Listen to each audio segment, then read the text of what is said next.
You're going to have a lot of fun. Keep watching. ये episode dedicated है उन husbands के नाम जिनकी बीवियां हैं। वेल, हस्बैंड तो बीवी के बाद ही बनता है। इंसान पहले खुश रहता है और फिर हस्बैंड बन जाता है। उसके बाद तो आप जानते ही हैं। स्टार्ट करते हैं। अभी पिछले हफ्ते हमने दशहरा मनाया। आप ये सोचें कि आज के दिन कोई मॉडर्न डे ज़माने में कोई दशहरा मनाएगा। देखिए, दूसरे के गम में खुशी तो सब मनाते हैं, अपने गम की खुशी कैसे मनाएंगे? समझे? राम जी की सीता तो वापस आ गई। आज के दिन कौन ऐसा मॉडर्न राम होगा जो अपनी सीता को वापस लाके दशहरा मनाएगा? अगर कोई मना रहा है तो जनाब hats off to you, but आज के दिन में दशहरा सिर्फ राम जी के नाम पे ही बन सकता है।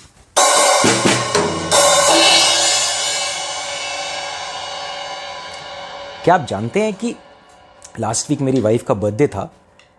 अगर आपने पूरे साल में अपनी अकाउंटिंग नहीं करी है कि आपके अकाउंट्स में कितने पैसे हैं एक्सेट्रा एक्सेट्रा, तो सबसे अच्छा टाइम क्या होता है? नहीं, इनकम टैक्स रिटर्न वाले दिन इज़ नॉट इम्पॉर्टेंट, क्योंकि आप भी जानते हैं कि जो आप इनकम टैक्स रिटर्न में नंबर्स भरते हैं वो आधे से ज़्यादा फेक होते हैं। जो अकाउंटेंट ने कर दिया, आपके चार्टर्ड अकाउंटेंट ने कर दिया, आपको भी नहीं पता होता वो क्या करते हैं। तो even you know all those numbers are fake. अगर आपको अकाउंट का सही लेखा जोखा चाहिए तो बीवी का बर्थडे होता है जिस दिन आपको सही लेखा जोखा मिलता है। नहीं समझ में आई?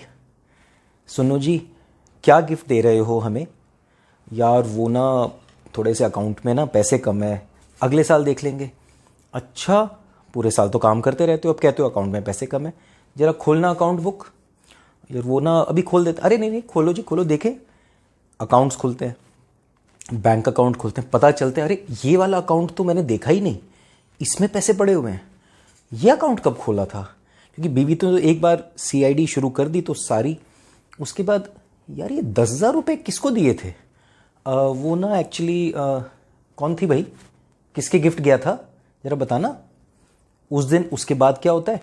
फ़ोन खुलता है, फ़ोन के गूगल की टाइमलाइन खुलती है।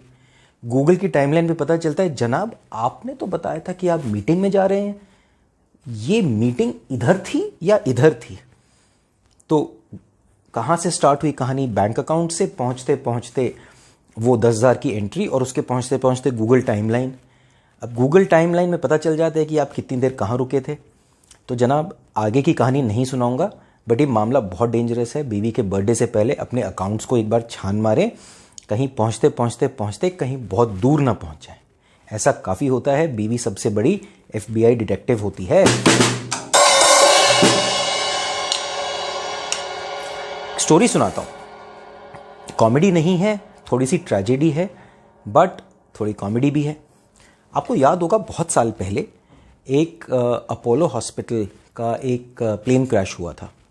बहुत बड़ी इंसिडेंट नहीं थी क्योंकि ज़्यादा हाईलाइट नहीं हुई थी, बट शायद लखनऊ या कहीं से एक 2 सीटर प्लेन चला था, हॉस्पिटल एम्बुलेंस बेसिकली, और अपोलो लैंड करना था, और कहीं फरीदाबाद में जाके बहुत ख़राब मौसम हुआ था और वो एम्बुलेंस, एयर एम्बुलेंस क्रैश हो गई थी। So of course God bless the souls of the aeroplane, pilot, एक young doctor and patient of course. But anyway, हुआ क्या उसके आगे? वो प्लेन आके एक घर पे गिरा। उस घर के आंगन में दादाजी सो रहे थे और वो प्लेन सीधा दादाजी के ऊपर गिरा। अब सोचिए, उनके जो पोते या उनकी नेक्स्ट जनरेशन है कभी उनको याद करेंगी, बोलेंगे दादाजी कैसे गुजरे, आसमान से प्लेन गिरा था नीचे। जवानी में शादी के बाद इंसान वेट करता है कि वो समधी कब बने। समधी, बेटे की शादी होगी, बेटे की बहू आएगी, बहू की माँ मतलब मदर इन लॉ सुंदर सेक्सी होगी, तो ससुर जी का भी काम चल जाएगा थोड़ा बहुत। तो हर इंसान चाहता है कि वो फादर इन लॉ थोड़ा सा जल्दी बन जाए, एक बार शादी हो जाती, क्योंकि उससे पहले तो वो खुश था ना, उसके बाद वो हस्बैंड बन गया। अब हस्बैंड बनने के बाद नेक्स्ट खुशी तो समधी बन के ही आएगी। भाई थोड़ा बहुत समधन जी के साथ भी हेलो हाय बाय हो जाएगी। एक तरीका बताता हूँ आपको बहुत जल्दी ससुर बनने का। क्या आप अपनी बीवी के ससुर बनना चाहते हैं? अगर आपके बाल नहीं हैं तो किसी पार्टी में जाइए और पार्टी के बाद आके बीवी से पूछिए कि सुनो जी क्या कमेंट्स मिले? अरे कुछ नहीं, सारे लोग बोल रहे थे ससुर साहब के साथ क्यों आ गए। अगर जवानी में ससुर नहीं बनना चाहते तो अगर गंजे हैं तो हेयर ट्रांसप्लांट करा लीजिए। बुढ़ापे में जवानी जी लेंगे, जवानी में बुढ़ापा के मजे क्यों ले रहे हैं। एंड फाइनली, मुझे ओवर द वीक बहुत सारे लोग मिलते हैं जो अपने आप में परेशान हैं, दुखी हैं। वो ग्रैटिट्यूड ढूंढ रहे होते हैं, वो चाहते हैं कि वो खुशी कोई और उनको दे। इट इज़ इम्पॉर्टेंट कि अगर आप स्माइल करेंगे तो ही दुनिया स्माइल करेगी। स्माइल करने के रीजंस आप ही को ढूंढने हैं, स्माइल करने के रीजंस आप ही के अंदर हैं। परेशान हम सब हैं, इस ज़िंदगी से ही परेशान हैं, बट इस ज़िंदगी में ही जीना है और इस ज़िंदगी में ही हंसना है। हंसिए ऐसे कि लोग देखने वाले बोलें यार कुछ तो साले में गड़बड़ कर रखी है, जो ये सारे दिन हंसता रहता है, उसके आग लगने दीजिए।